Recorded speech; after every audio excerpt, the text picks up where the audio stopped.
Hello. Welcome back. Let me dust off this mic. We're here. We're doing it. Welcome back to the Do It for the Process podcast.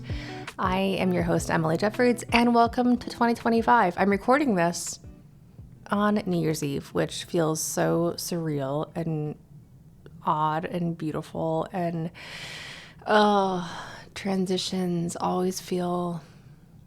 they feel at once so mundane and like every day feels the same as every other day. And also like there's this thing happening out in the universe where all the stars are shifting into a certain position and the light is hitting things a little differently. And at midnight, we're going to go into a new year. And that, I think that's very exciting.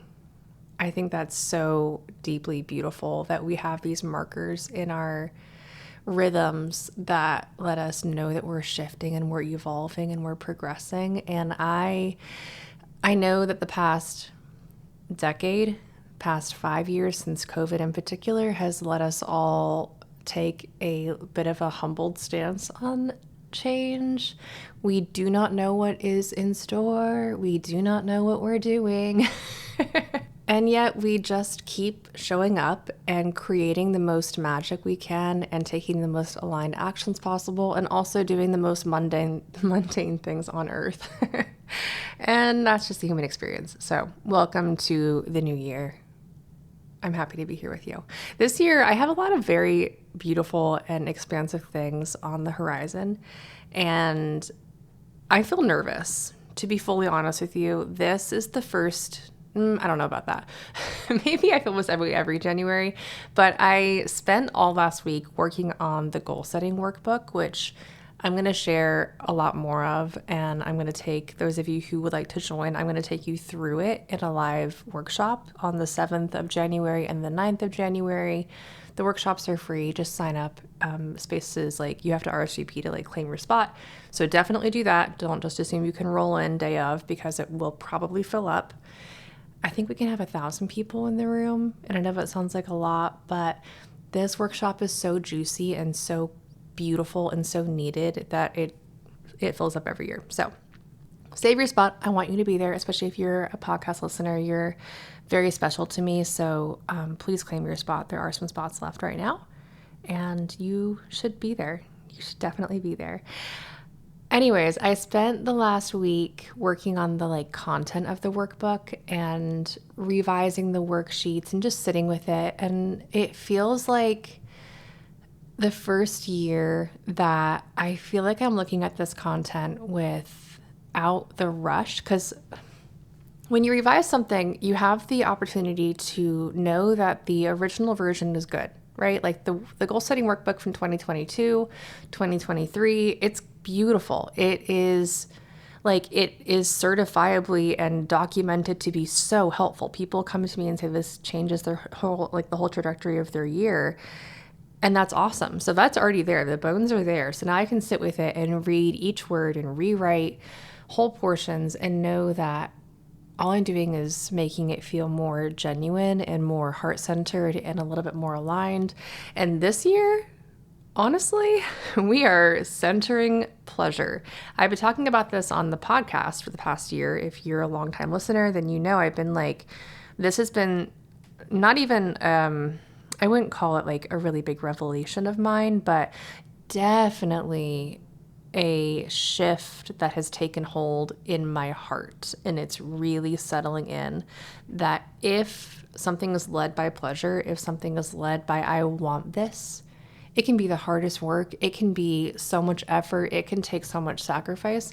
But if you want the sacrifice, if you want that thing, if you want whatever you're working towards and it brings you pleasure, then you're going to do it so well. And it's going to feel so gratifying and so rewarding. So we're centering pleasure. We're making it fun.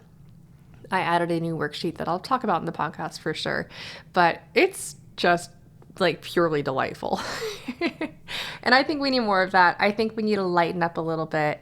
I think we need to, especially for those of us that run a business around our creative work, whether it's full-time, part-time, $100 a month, 100,000 a year. I don't care what that number is, but if you center your work as something to be taken seriously and something that is important to your livelihood as an adult, it can be extremely easy to make that really heavy and to take the fun out of it, to take the lightness out of it, because everything matters so much and you could be doing things better, and the rights and wrongs begin to stack up and the shoulds begin to stack up so high. They can get so high. And then you begin to add in some comparison and some inadequacy, and it just becomes not fun. It's not fun. That's horrible. That leads to burnout, that leads to exhaustion, that leads to creating work that feels stiff, marketing that feels stiff. And I know that. Trust me, I really, really, really know that quite well. I feel like I am consistently checking in with myself to make sure that I'm enjoying what I'm doing, because I don't think it's a given that even though we have, in my opinion, the most beautiful and gratifying vocation imaginable, it doesn't mean that it's always going to feel gratifying or pleasurable unless we check in consistently and ask, is this fun? Am I enjoying this? Do I like this? And if the answer is no, lighten up, shake out your shoulders a little bit, refocus your actual eyes, like refocus your energy, refocus where you're putting your attention and your what matters most to you. Care way less about the results and care way more about how it feels in the process, which is why this podcast is called Do It for the Process, which, oh my gosh, I had a realization right now. Oh my gosh, in 2015, which is 10 years ago, I found myself sitting in my studio completely surrounded by commissions that were finished, in progress, to be started. I was doing 3 commissions a month, 3 or 4, which is about 1 a week with a little bit of wiggle space in there, obviously. And I was feeling like an actual painting robot. I am thankful for those commissions. That is an incredible number of commissions. And I have I did that to myself. First and foremost, I signed up for this job. I needed the physical, financial security. I needed the knowledge that I could provide for myself and my children. I needed to know that this job could be dependable, and commissions were a really great way for me to do that. But the flip side of that, which I didn't know until I was into it, often the case, am I right, was I began to feel like a painting robot, a painting machine, like I was taking my creative work and just wringing it dry out of my body. And if I got sick, what was I going to do? If my kids got sick, what was I going to do? And it just began to feel not fun. So I sat on my studio floor and I'm crying. My kids are in the other side of the room, not noticing, thank goodness. And I'm just like, the pleasure was gone. Let me tell you, it was so gone. And I'm like, just pick up the brush and keep painting, keep going. And I'm like, oh my gosh, I am a juicy, tender-hearted, creative human. What happened to me? So I sat there and I'm like, okay, I'm just going to sit here and breathe for a minute, because I know from research, from lived experience, that when I paint from that mental state, oh my gosh, it does not work. It is bad. The paintings are bad. They look like someone has been crying into the paint because someone has. And it's not funny at all, but if you can relate, then you know what I'm talking about. So I just gave myself a minute to sit there. Again, if this is happening to you, if you know this feeling, sit. Just stop for a minute. Shake out your shoulders. Move your arms. Like, go for a walk. Let your body just be a human body again that doesn't have to produce and perform all the time. We live in a capitalistic world, but we are not machines. We are not. So I let myself sit. I let myself feel all of my feelings. I was literally hiding behind a canvas because I didn't want my kids to see me in this like emotional wreck state. So I'm like hiding behind a canvas and behind my easel. And I'm just like wallowing for a moment. And then I wiped off my tears and sat myself up a little bit. And I'm like, okay, Emily, I have options. I don't have to do this for my job. I have other options. I don't know what they are, but I guess I have them. Do I like this? And I just asked myself, do I like this? And I sat there and I'm like, I do. I love painting. I love I love creating art. Like, I love the feeling of mixing paint and mixing up the perfect shade of cream, peach, ochre. Like, I don't know. I love the feeling of running a brush over a dry canvas and watching it transform. I love the feeling of the cotton. I love, like, I was just getting really macro, no micro, I don't know which one, close. I was getting very close with it. And noticing the fine details that draw me to my creative work. And I'm like, I just need to do it for the process. And I don't know what settled into me, but those words, which I definitely know that they are not just my words, but they settled so deep into me. And I shared about this story a couple days later after I had processed it a little bit and was really like settling into the truth of these words and their power, the way that they took me from this crumpled, defeated, exhausted, burnt out state. And those simple words right then and there helped me refocus my energy and say, okay, if I'm going to do this work, if I'm going to create, and like at that point, I think it was, I'm not sure the date. I'll look back on my Instagram and find the date, but I feel like it was maybe in June. It wasn't cold in my studio, I know that. So it was warmish. So I had months to go. We hadn't even entered like the cold season of the winter and fall yet. So I had a lot of commissions still ahead of me. And I'm like, if I'm going to do this work, if I'm going to continue fulfilling the orders that I have and continue doing this, and if I want this to be my career, how can I recenter my energy so that I am prioritizing pleasure, prioritizing joy, prioritizing the things that lead to creating good work, which is satisfaction in your work. So just getting back to the, like, at that point in my life, in my creative journey also, I just needed to get back to the most simple things. Like, I love mixing paint. I remember thinking, I love the way a brush feels on canvas. Like, I love this process. And now it's kind of shifted out a little bit. And I love creating experiences. I love creating work that feels important to me. I don't care what anyone else thinks about it, but to me, it feels important. Whether that's dyeing a collection of handmade scarves, whether that's creating an in-person event, whether that's hosting a retreat, or beginning to write this book that's so heavy inside of my, not heavy in a bad way, like important inside of my brain and body, whether that's creating a collection of artwork that I feel satisfied in and I feel happy with. That's the process. And I love that. So anyways, that is not what I meant to talk about today, but maybe we needed to hear that. Maybe we all needed that, including myself, as we center ourselves at the very start of 2025. And this is my reminder to myself and hopefully also to you to prioritize the pleasure that you take from your work. That is the most important thing. You can get an easier job. I say this so often inside of making artwork, but you can get a simpler job. There are easier ways to make money. I'm just going to say that right now. We all know it's true. There are easier ways to make money. You can marry rich. You should try that. I'm teasing. But one of the best and most gratifying things about being an artist is knowing that your life is gratifying. Like, the vocation that you get to settle into is gratifying. And I don't know what is sweeter than that. Like, I can't imagine a sweeter and more fulfilling life than getting to do what you love every day. Or maybe you don't work at this job full time. Maybe it's like a part-time thing for you, or an every weekend thing, or whatever it might be. That's great. Like, you get to settle into something that brings you so much pleasure and brings so much goodness and beauty and perspective and meaning to the world. So I don't know about you, but I could imagine nothing better. Nothing better. So that is how we're going to begin 2025. Let's settle into that. Find the bits of pleasure that you want to focus more on. Prioritize them. Prioritize them. Inside of the goal setting workbook, which I'll have another podcast about that. I'm not going to focus too much on that today. That'll be the next episode most likely.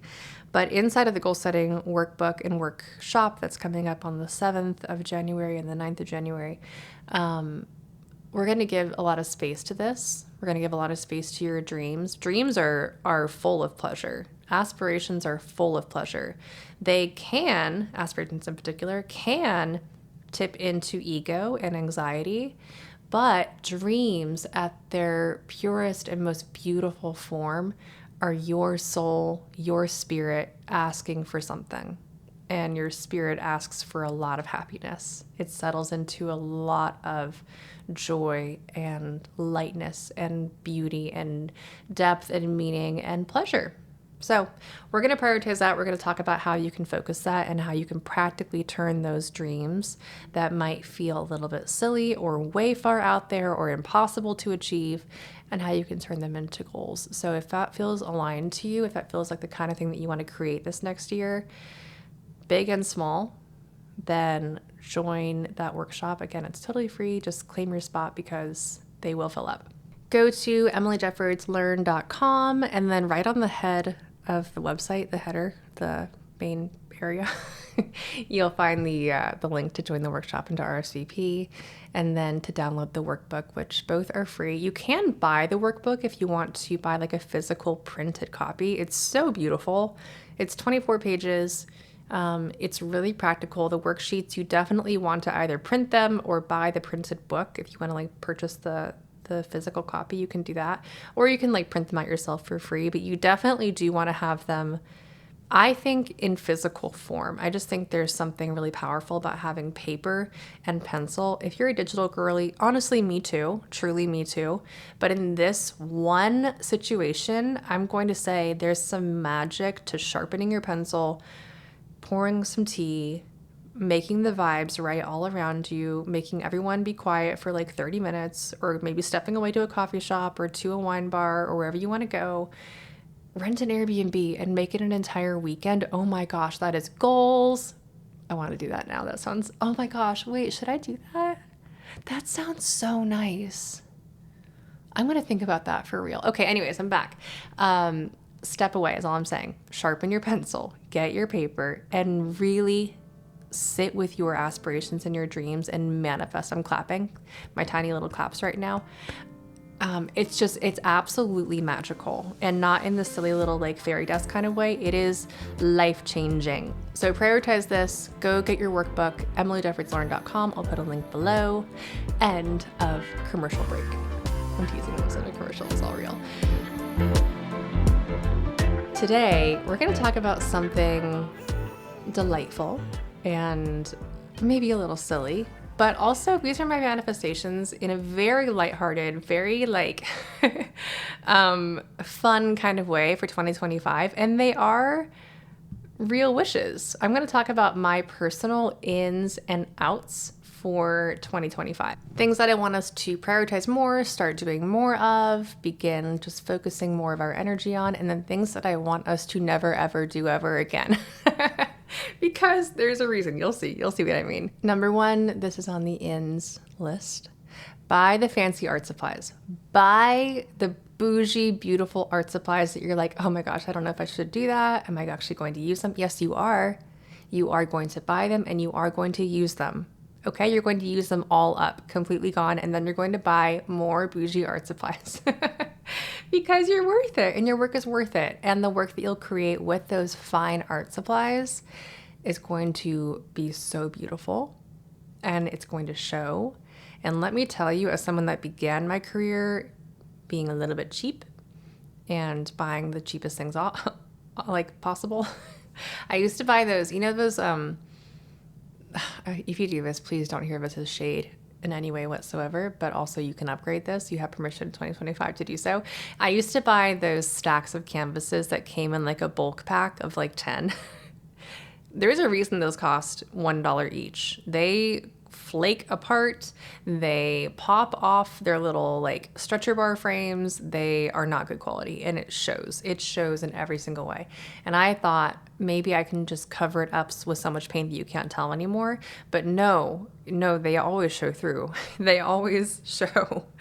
So when I began to buy a little bit nicer canvases, it was so gratifying. I'm like, oh, I'm a real artist now. And my work got so much better. It's pretty incredible when you go from maybe like a more basic version or like a cheaper version of paint or pigment or brushes or whatever your material might be, when you go to that nicer version, it's pretty incredible when you realize how much you've been struggling unnecessarily. It's just, oh, the difference is night and day. So buy a fancy art supplies. Again, like stay in budget, be wise, be smart, but your work is worth it. You create magic, you create beauty, and it's time to prioritize some quality materials, okay? Again, these are just manifestations and kind of wishful things for us. So number 2, prioritize your quiet, massive dreams. And join the workshop, and we'll talk about that together. Number 3, curated studio playlists. I love a good studio playlist. I'll link mine down below. Studio playlists are my secret weapon, honestly, because if you can train your brain to fall into creative flow with certain songs, certain music, certain energies, you'll create so much better, so much faster, so much more productively than if you're kind of waffling through the energetic tone of your studio space. I almost wrote, I took this one out, but I almost wrote no creepy vibes in the studio, like no horror, no thriller audiobooks, no unsettling vibes in any way, no sad stories, nothing like that. Like nothing that feels negative is allowed in my studio personally. You can do whatever you want, but in my studio, it is a very well curated playlist. And I'll share mine. You can see what it sounds like. It's very vibey. It gets you in your body. It feels light. It feels good. It feels soulful. Oh, I love it. Number 4, make a good cup of coffee at home. If you can make a really good coffee, tea, I don't care what it is, whatever your thing might be. For me, it's coffee. If I don't have to leave my house to get a really good cup of coffee, oh, I'm so much happier. If I don't have to leave my house for anything, I'm so happy. No, but truly, having the ability to brew your own beautiful, delicious, could not get it better outside of your home beverage, that's so cozy, and I love that. Number 5, buy crystals on your birthday.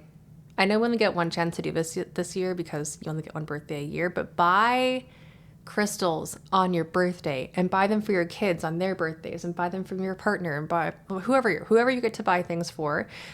Go into a crystal shop, ethically sourced, and look at the descriptors of what these different crystals, gems, rocks, stones mean, and be intentional about what you select. Pick out the color, pick out the type, pick out the intention or the energy behind that crystal. It's so beautiful. I love this practice. I've been doing this for the past couple of years, and it's just one of the sweetest traditions I can imagine. So I recommend buy crystals on your birthday.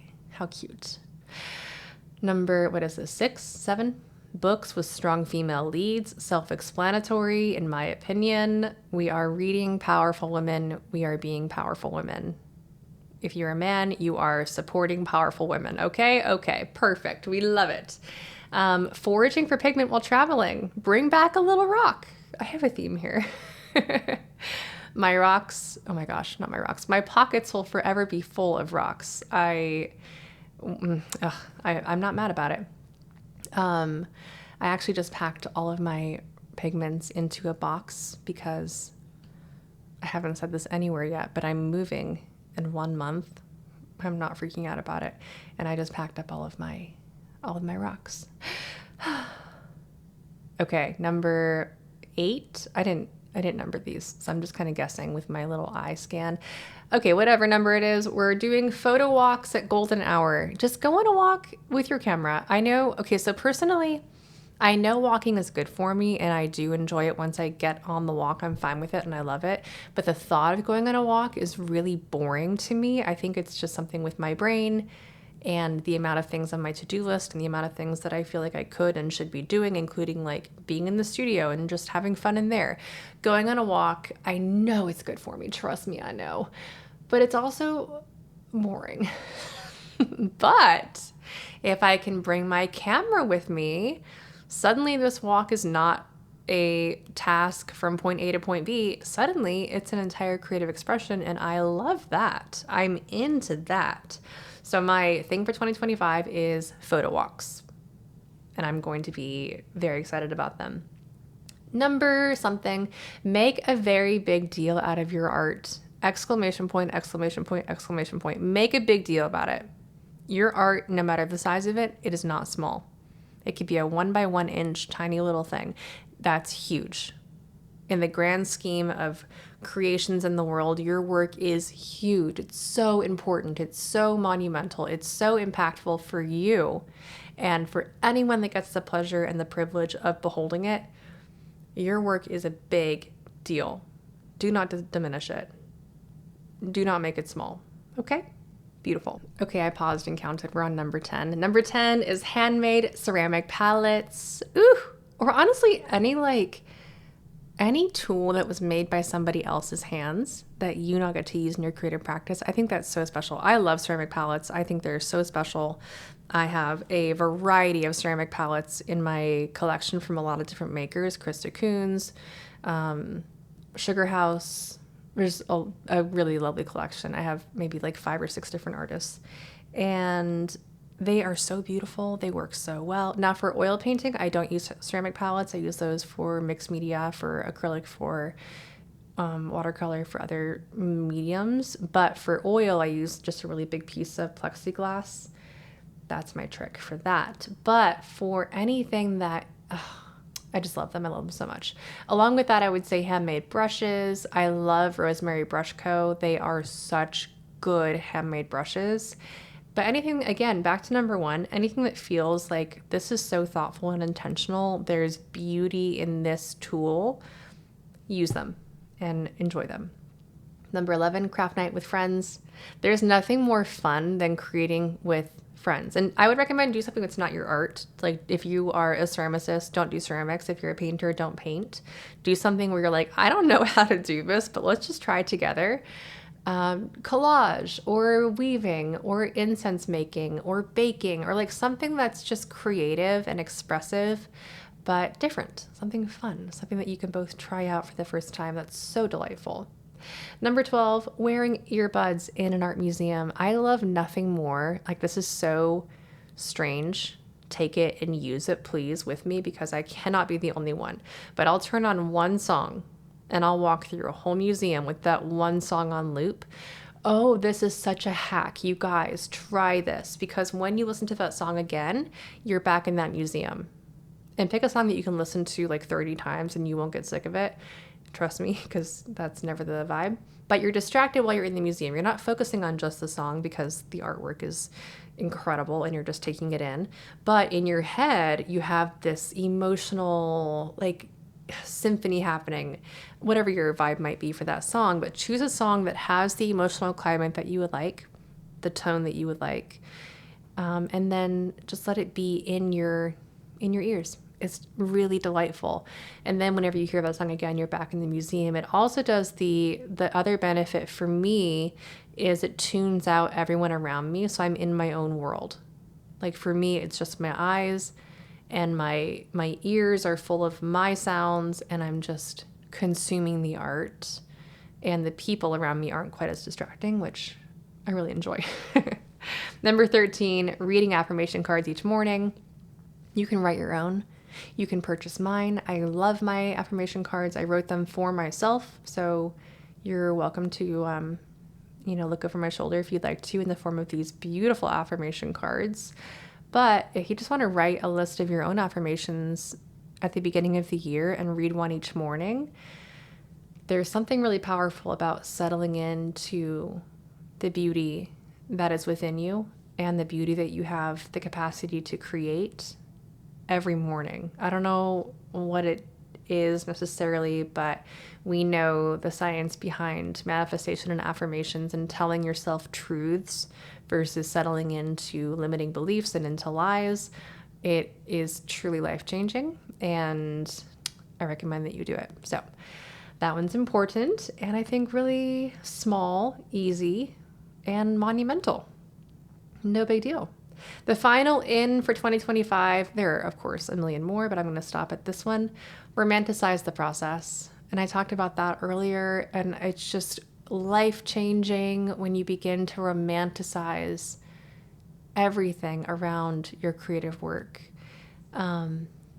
one thing that can really practically help you do this is to step into your space wherever you get to create in January, the beginning of the year, and just tidy it up. Make it look pretty. If it's a kitchen table, then have a basket where your art supplies live that you can pull that basket out and it can feel like, oh, I love this basket full of these beautiful supplies. If you have the luxury of having a whole table or a whole room or a whole space, then romanticize that. Make it feel like this is the most beautiful space. I love this room. I love this table. I love what I get to see when I'm sitting here. Everything here makes me happy. I'm looking around me right now and there's a tube of Gorilla Glue on my table and it has to go. It does not make me happy. I mean, it's helpful to have, but ew. Also toxic. Ew. Okay, let's go on to the outs. Things that I would like to stop doing, I would like to stop seeing, I would like to never partake in ever again. These things are out for me. Please. Okay. Number 1, overthinking every brushstroke. Please, please let me not do this in 2025. Oh, I think this is going to be hard for me because I want to begin a new collection of art that is really free and gestural and big and like, I just think I might have a tendency to overthink my brushstrokes because anytime I do something new, I tend to overthink it a little bit. So this is a manifestation that I'd like to settle into. I will not be overthinking every brushstroke. I will not be doing that. Okay. Number 2, hoarding art supplies. You bought the nice ones. Use them. You have art supplies that you bought last year. Use them. Like, why are we holding on to all this stuff? I have a Taurus moon, which means I love to buy, not even buy. I love to bring luxurious things to me. I like to gather them to me like a little, what's that little animal that gathers shiny things? That's me. Whatever that animal is called. I can't think of it right now. Magpie. There we go. Little magpie. That's me. If you can't tell, since I'm like, buy crystals on your birthday and make good coffee. Things like that. They make me so happy. This is my source of pleasure. This also means that I love to buy art supplies that feel decadent and luxurious. And for the past few years, I've done a great job of being like, this is not precious because I want to buy more of it. I know myself well enough now. I know where I don't buy purses and like clothing. I don't buy stuff. I do buy art supplies though. But I'm also an artist, so it's okay. But I'm buying fewer things and using them up. They are not precious. I can buy, when I travel, I can buy 5 tubes of paint. And I know that, for instance, I bought some tubes of paint when we were in Italy and they're almost gone. This was like, I went to Italy in September of 2023. So I've been using these tubes of paint for a full year and they're almost gone. And that's okay. That's okay. I'm not hoarding them. I'm using them because I will be buying more of, a certain thing soon. We'll see. Okay. Number 3, this is a personal ick. Plastic wooden frames. What even is that? When you buy a frame and you get it in the mail and it's plastic, no. Ew. I don't want that. I don't want that on my wall. Go away. Sourcing beautiful wooden frames is something that I delight in.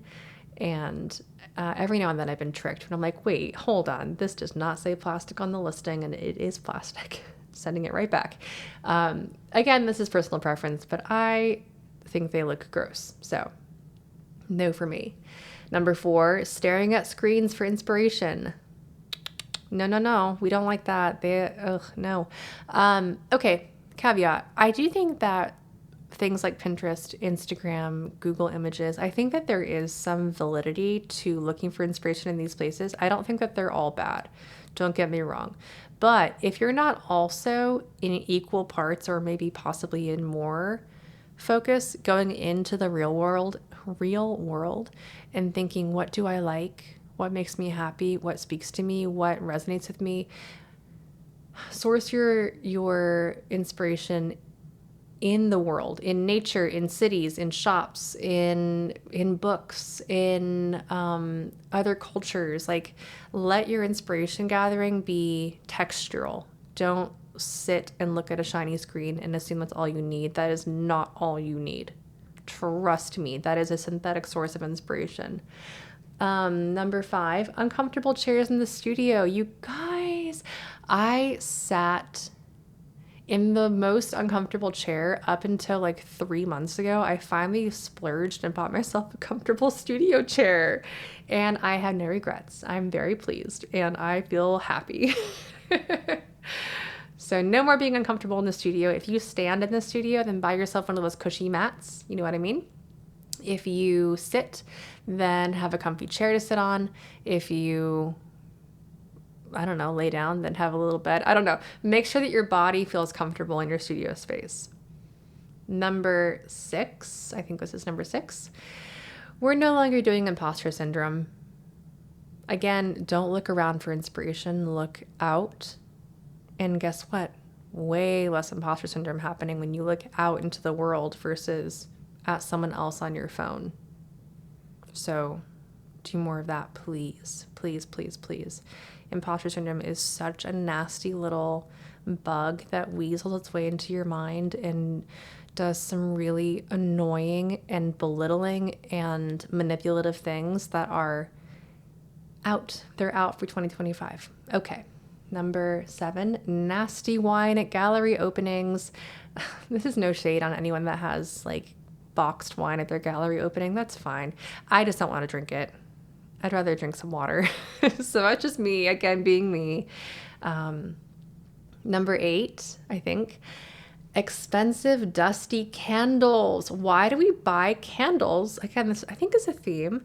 Why do we buy expensive, nice smelling candles and then they get all dusty? Or worse yet, why do we buy those sculptured candles that are like, you know, a beautiful, I don't know, collection of like, you know what I mean? Like maybe it's a bust of a woman, or maybe it's an arch, or maybe it's something that's like decorative, like a decorative candle, and then it just sits there and gets all nasty and dusty. Ew. Burn the candle. Burn it. Number 10, postponing creative dreams for the right moment. The right moment, if the dream is inside of you, the right moment is exactly right now. You can hold off for a minute. Maybe it's not quite the right time yet, and you know that. I have dreams like that inside of me for sure. But if the dream is beckoning to you, then pursue it in some way. At least acknowledge it and say, okay, yes, you are going to happen. I love you. I see you. Postponing things for a far-flung future where you don't even know when and if it will happen is out. Out, out, out. Again, this next one is personal preference, but number 11 or 10, I'm not sure which, fake flowers. I just don't like them. Fake plants, I don't like them. I go up to a fake plant and I'm like, oh, you're so beautiful. And then I'm like, oh my gosh, you're fake. Ew. Out for 2025. Personal preference again. If you have fake plants in your home, that's fine. I just don't want to get near them. Okay. The next one is leaving the tops off your tubes of paint. Put the top back on. Okay, I'm going to leave that one right there. I'm going to be your mother for a second. Put the top back on. The next one is so liberating. Perfectly curated feeds. Instagram, TikTok, Pinterest, I don't care where you want to post, but stop caring so much about the curation and start caring more about the heart behind the content. We'll talk about this a lot more inside of Making Art Work. Join us. Doors open for early enrollment, early bird discount in February.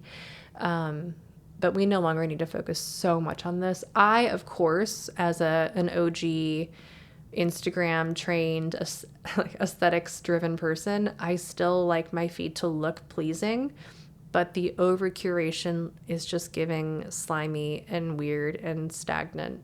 So we can stop caring so much about that. I love that. Of course, everything you post should have some kind of, your brand should come through. It should come through in like the aesthetics of what you share. So I'm not saying throw all caution to the wind and post a plate of nasty spaghetti, But I am saying you can focus more on the content, focus more on the messaging behind the content. And of course, you are magic, so it will be beautiful. And that can be your secondary focus. Okay. Second to last, using toxic materials. We are no longer doing this. We are only using non-toxic. If you use toxic materials, that is totally fine. Just be aware of what they do, what they cause, where they are going, etc., and protect yourself and your environment as necessary. For example, I use acrylic paint sometimes. I know what's in my paint. I know where it's going. I know how to dispose of it. It's not just, I'm not rubbing it into my skin and then washing it down the drain. There's ways of being thoughtful. If I use a solvent that I'm like, I think this is toxic, which I would never do anymore. I've learned the hard way. My body taught me lessons. Do not use toxic solvents. But if I were to have to use one for some random reason, I would have proper ventilation, maybe wear a mask, maybe protect my skin, etc. So I'm not saying that you can't use things that have toxins in them, because art supplies often do. So sad, but it's true. But when you use things that are maybe a little toxic, just be careful and be wise. The last one is whispering about your art and then feeling sad when no one buys it. We're not doing this in 2025. We are not whispering about our art, okay? And if we do whisper, we're not going to be sad when no one responds. Both things can be true. If you do want to whisper, that's totally fine. If you're like, I don't have energy to market this, I don't have energy to talk about this very loudly, very widely, totally fine. Totally fine. Again, the process is worth it. The process is why we're here. We're here to create. So if that means you just want to focus on creating and don't want to focus on marketing, beautiful. But don't be upset when no one responds, because the only way someone's going to respond to your work is if they see your work. And the only way that they will see your work and understand your work and perceive your work and take notice of it is if you talk about it, or if someone talks about it widely, loudly, in a way that is irrefutably beautiful and noticeable. So we're no longer whispering about our art and then feeling sad and dejected when no one buys it. Okay. No, we're not doing that. Again, if you need help with this, join Making Her Work. That is a massive focus of this masterclass, is helping you market your work effectively and to know how to do that effectively. I know it's overwhelming. I know it's a lot of energy, but it doesn't have to be. It can be quite a bit easier than we often make it.